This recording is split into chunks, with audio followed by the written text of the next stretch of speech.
الحمدللہ رب العالمین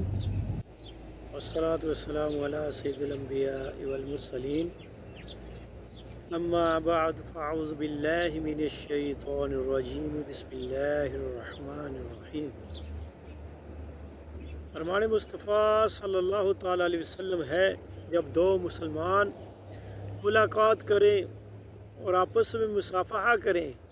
اور نبی پاک صلی اللہ علیہ وسلم پر درود پاک پڑھیں تو ان کے جدا ہونے سے پہلے اللہ پاک ان کے صغیرہ گناہ بخش دیتا ہے۔ صلو علی الحبیب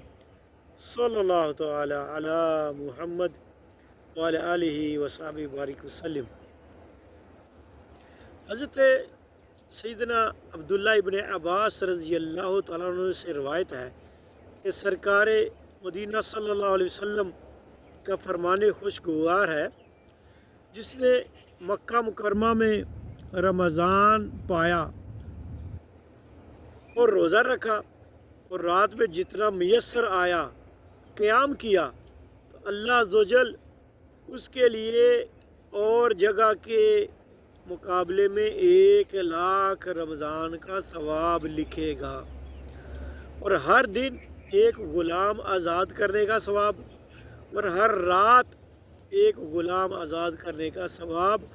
اور ہر روز جہاد میں گھوڑے پر سوار کر دینے کا ثواب، اور ہر دن میں نیکی اور ہر رات میں نیکی لکھے گا۔ صلو علی الحبیب صلی اللہ تعالی علی محمد۔